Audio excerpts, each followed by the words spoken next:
Well, welcome to this week's Who Are These Guys update from the garage. And as you can probably tell, I'm not in my garage, but I'm in my car, so I figured that it might as well count. But this week's update from the garage is about a meeting, or a couple of guys I got a chance to meet last night, who their names are Jim and Matt, and they're the authors of a new book that just came out called Jim and Casper Go to Church. And Jim is a Christian. He's been a pastor for 25 years, has a ministry that you can find at offthemap.com, or he has a blog called churchraider.com. And then Matt Casper is an atheist. And so the premise of the book is that they went and visited, I believe, 10 or 12 churches around the United States, more of them kind of mega churches or staple churches of certain kinds of, emergent, postmodern, or mega church. And they went, and what they basically did is it's a conversation about Matt's first impressions of those churches and kind of how he perceived certain things that maybe we haven't seen before. And so really what's interesting about his perspective is, one, he is an atheist, so he's not really even looking for answers at church. He was just going to evaluate church and how he would feel if he was a visitor or the first time person. And so there's, some people have issues saying his observations aren't valid, whatever it is. But I found a lot of value, and especially if you're getting a chance to meet him, I find a lot of value in his outlook, because he's an outside observer. He's irreverent. Tradition doesn't mean anything to him, and as he has a chance to come to a church, he's going to be looking at it at face value, whereas we've gotten accustomed to certain things. So like one element in the book, they're at a church, and the pastor gets up and tells everyone to greet the people around you. And Matt Casper is like, how lame is that? Like, you're at a church, you're in a community, and you had to be told to say hi to the people that you're coming to, the fellow believers.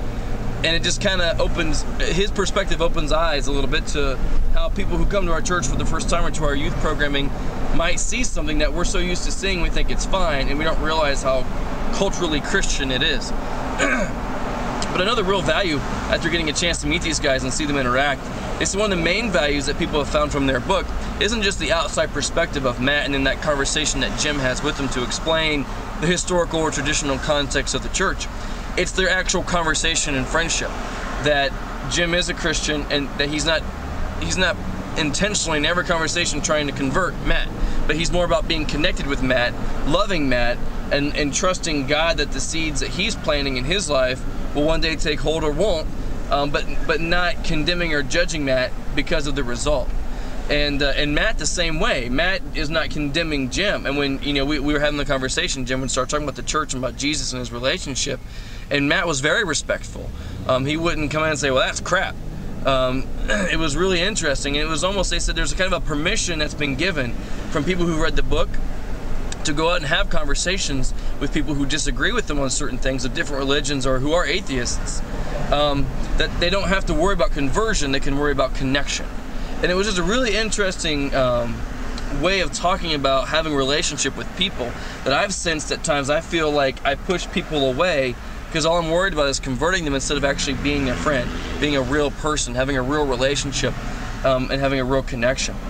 And so for this week's Who Are These Guys update from the garage, there's really two pieces. One, look at your programming from a fresh set of eyes. Even go to your school, your local school, and say, you know what, I'll pay you $10 if you come to our event, and you don't have to interact or anything else. I have an evaluation form. I want you to just kind of evaluate your entire experience and what you see, what you like, what you don't like, how there's certain things make you feel, and have those students come in, or ask your own students, and just be very aware that you need to be evaluating your ministry and how it looks and feels, especially from the front end, the program that's supposed to be the most welcoming to new students. You need to have an authentic and real perspective of how students are experiencing that. And then two, in your own relationships with students or with parents or in the community, start thinking about what it feels like or looks like for you to be more concerned about just having a connection with them instead of always trying to convert them, and having civil, safe conversation with someone who disagrees from you,